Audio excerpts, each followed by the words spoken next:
On the question of if these are friends, are covenant or their first command or whatever, the reality is this. I'm a regular church goer, even though I'm not expecting the coming of Jesus Christ. But the reality is that when there is altar call for first comer to come out, first timer, they came out. The pastor, Mr. Neche, even said yes, he preached to them. But what happens? The idea of coming out, people wearing clothes, doesn't change the service, it doesn't obstruct the service. It's peaceful and is allowed anywhere in the world. But we have an overzealous security officers. We have overzealous security officers in the church who invited DSS after arresting them, forcing them to delete the live streaming, and then invited the DSS. So if anybody will go to the DSS to go and bring them out, it's Mr. Paul Eneche, because it's the security of his church that caused all of this crisis for him and for the church, for the body of, for the church in entirety. So we are not saying that we will exclude one and say one. No, we are saying it point blank. Those guys should be released immediately. Unconditionally. They have committed no crime. It is because of the backwardness of Nigeria and the religious mentality that makes people to think that why can't they go to Central Mosque on Friday? People wear whatever they like at any time, at any way. It shouldn't be anybody's business. And then let me give this caveat that we are determined to confront the tyranny. And on Sunday, we will not mind if these young people are not released. Go en masse. We'll go en masse to protest at the Dunamis Church as a first action. Because the reality is that after the bandit, the next kidnappers we know now in Nigeria is DSS. For crying out loud, what is the offense of these young people? In fact, the Constitution didn't allow them to be kept more than 24 hours. Our friends are now spending 5 days in unlawful detention for committing no crime. So I think that's answer that. And for those who are familiar with the Bible very well and the activities of Jesus, there's no way that it is reasonable to separate protest from the church. Because the church, if the church doesn't stand for justice, what does the church stand for? If the church doesn't stand for the fight for those who their rights are being abused, what does it stand for? If the church is not good enough to stand against tyranny, what does it stand for? And you would agree with me that Nigeria is drifting from democracy to civilian autocracy. Because whatever that allows you or that emboldens you to keep people who have not committed a crime for 5 days without charging them to court, I mean, it already delegitimizes whatever democracy stands for. So now, are you picking up this your threat to possibly do mass protest to Dunamis in the event that your friends are not released between now and Sunday? Definitely, because as long as Dunamis church and the pastor stand as an accomplice to this unfortunate event, we are definitely going to mobilize in a large number to storm the church on Sunday in protest against breach of the fundamental human rights of the said young people. But I saw a picture, correct me if I'm wrong, that your leader of your position has met with the pastor himself. I saw pictures somewhere. Yes, I was there too. So was this, what was the outcome of the meeting? Before we proceeded the meeting, what the church promised us was that we're going to take back, the release of we're going to come pick our comrades after they, collect their custody back from the DSS. That was the promise they gave to us. But on getting there, we engaged in a meeting where what was discussed most was the church trying to exonerate themselves, trying to deny involvement in their arrest, trying to play all sorts of games. So I can tell you that the meeting was futile because the purpose of calling the meeting was for the release of our colleagues until now. Our colleagues are still in detention, so the meeting has no meaning. So are you suspecting any foul play now between the church, DSS, and the Yes, definitely. Definitely, that's what is playing out. Because what the church told us was that they were going to release them and then we should come pick them. That was even very clear. Shortly after the meeting held at the Dunamis church, we can see the security personnel trying to harass the comrades on ground, telling them he's going to kill somebody. I think the video is online, everybody can access it. So those are the kind of things that we felt they are encouraging. And it's a pre-planned work because of it. And that's why we think that we cannot continue this. We cannot allow this to continue to go. By next Sunday, if this, that's 2 days to this time, if those comrades are not released, we're going to be at the church, Dunamis Church, to protest for ourselves and to see what, to demand the release of our comrades on Monday. But sorry, in your speech here, you said if no release within 7 days, and you are saying you are going on A nationwide strike. 2 days time. Yes. No. For the 7 days of the 7 days of ultimatum is a nationwide protest pressing on the demand for the release of Nnamdi Kanu and the 13 persons who were arrested at Sunday Igboho's house, because it is to our belief that they were unlawfully arrested. Until today, just like our colleagues, they haven't been charged. 12 students were also detained illegally by the Erufai regime in Ghana. Good morning, how are you? Where are you? Okay. This man told me. Good morning, sir. How are you? Yes, sir. Fine, sir. Yes, sir. Appreciate sir. Yes. When? No. Solidarity forever. Solidarity forever. Solidarity forever. We shall always fight for our rights. Solidarity forever. Solidarity forever.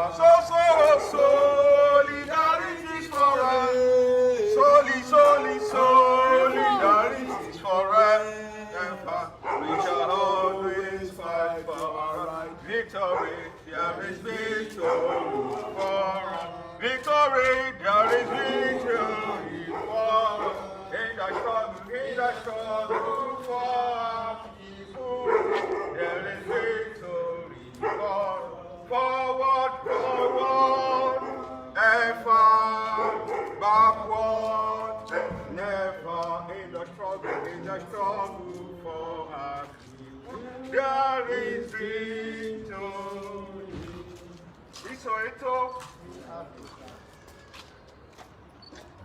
Thank you very much. Like we have said, this is just a symbolic action to show that we are not going to beg or to appeal for the release of our comrades. We have started a legal battle and we will continue it with the political actions. Thank you very much.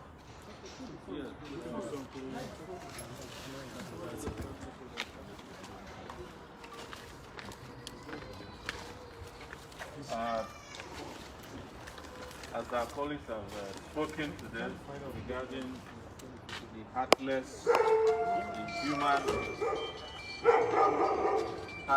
inhuman impunity that continues to ravage this country by the Buhari regime, we are here to inform all Nigerians that Nigeria is no longer a democratic nation. It has become a banana republic. It's being governed with iron fists. We have full-blown tyranny. We have a despot in government today named Muhammadu Buhari, and they are making no pretense about it. But why this is very, very despicable is that a church is involved. A church has colluded with the Nigerian state to hand over innocent protesters to the lawless state security services that styled itself as DSS. There is no entity known to law in Nigeria as DSS. It is an alias name of impunity that has come to be known in Nigeria. So we have met with the pastor and discovered that he was playing games with us. He lied, and I'm emphasizing it. He lied that his church security was not involved in the arrest. But we have ample evidence that not only did they get involved, they actually physically brutalized these protesters simply because they were wearing the kind of t-shirt I'm wearing now to church. And I've heard some of you ask whether they should have gone to church in these t-shirts. Well, the question is, if they went to church with a t-shirt saying Buhari must stay, or I stand with Buhari, would you beat them up? And I've also heard some people who are saying that, oh, why don't they go to mosque? Well, I think it is also a way of demonizing Islam. Yes. To say that if you go to church or to a mosque to fight against oppression, the members of this mosque will beat you up. That's a demonization of Islam. Because I've seen a lot of Muslims fight against oppression. The Shiites are fighting every day against oppression in this country. I know of Muslim clerics who condemn the Buhari regime. Why are we demonizing them by saying, oh, why don't you wear the t-shirt to mosque? You know, everybody in this country is tired of the Buhari regime.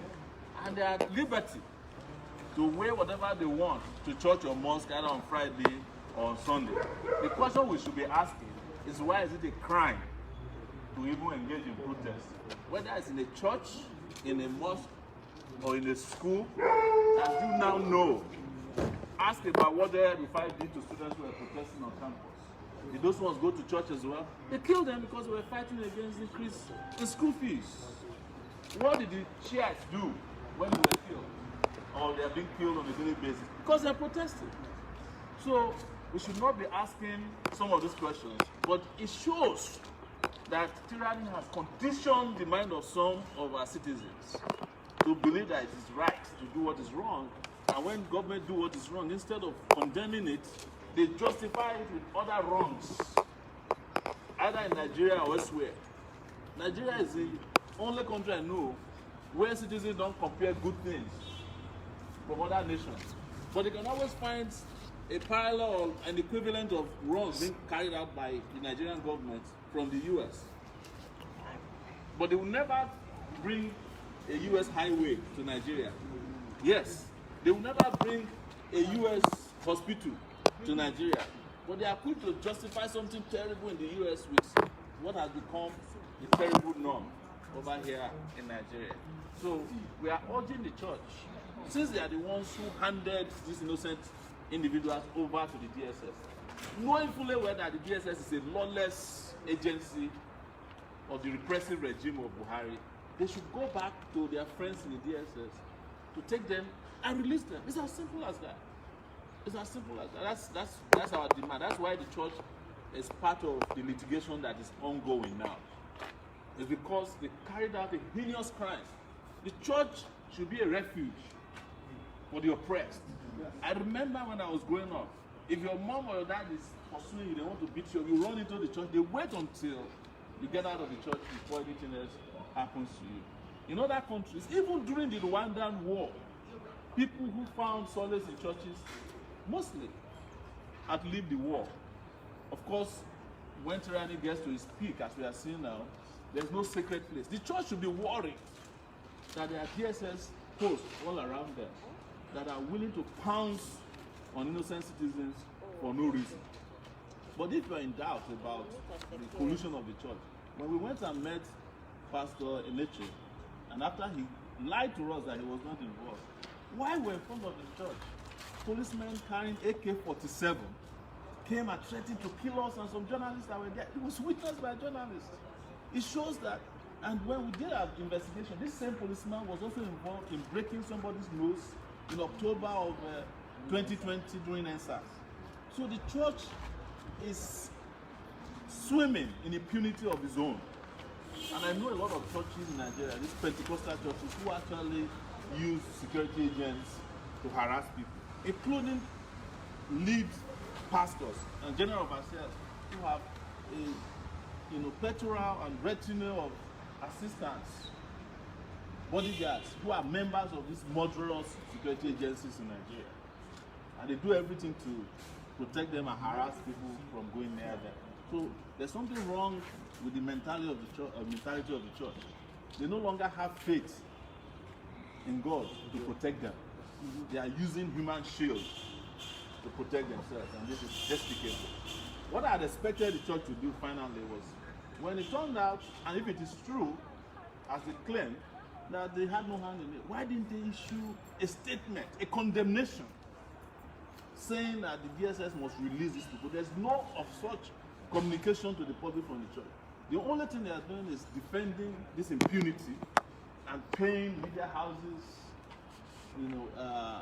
and a lot of people, bloggers, to claim that they had no hand in it. It shouldn't be that we are the ones planning to go to church on Sunday to protest it. The church should have relocated to the DSS headquarters on Sunday and have a service in front of the place and see if the DSS can withstand that kind of power. Because they have over 50,000 people that goes to the door. So if I was Pastor Eneche, and if I were not to be guilty and involved in this violation of rights, I will ask my church members to let us worship in front of the DSS headquarters on Sunday, and let's see who will wait. But they are not interested in that. Because why? They are not interested in getting these guys freed. I will reveal to you that when I was waiting to see him, one of his aides told me that when I get inside, I should apologize to him. I said, what? Apologize for what?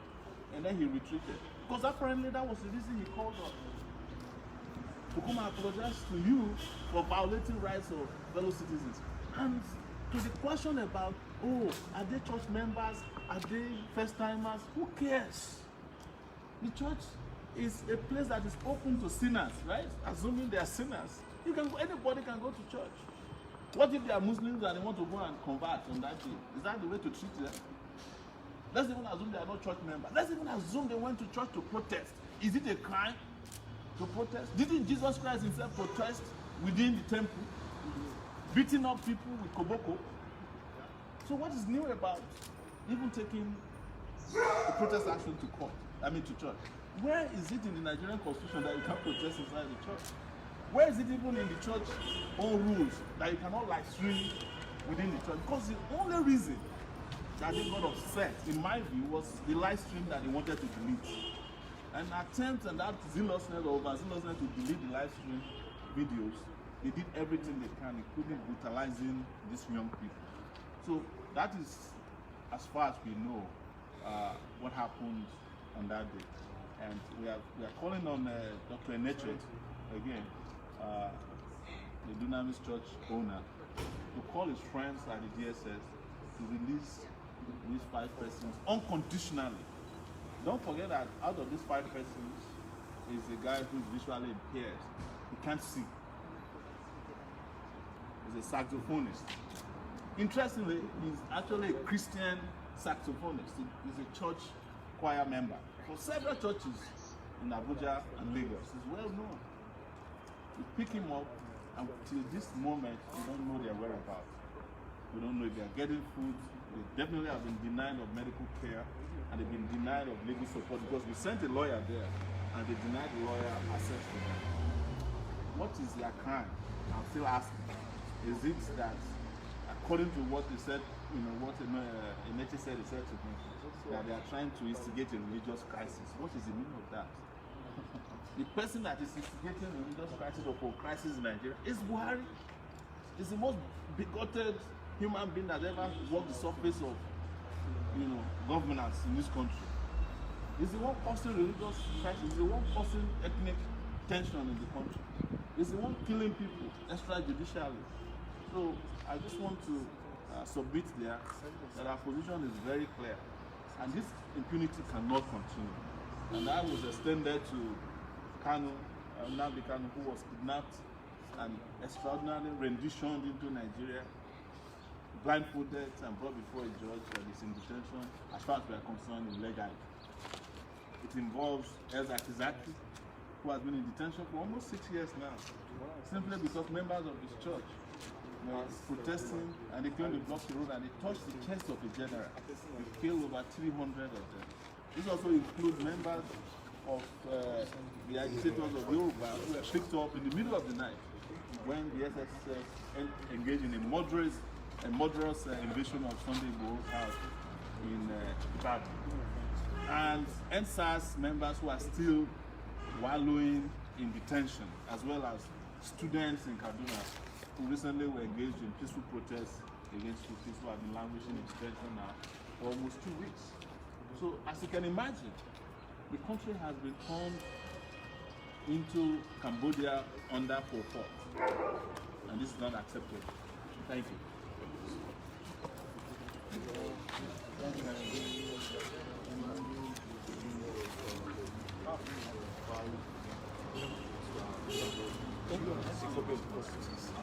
I guess you took one. I want to be sure whether you took one. Hello? Anyone take any of the court cases? Okay. Is any of the press man having any? How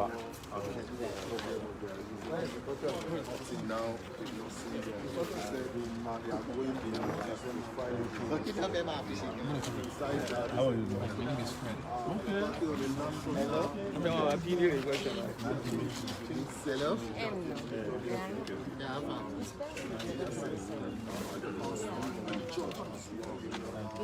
How much?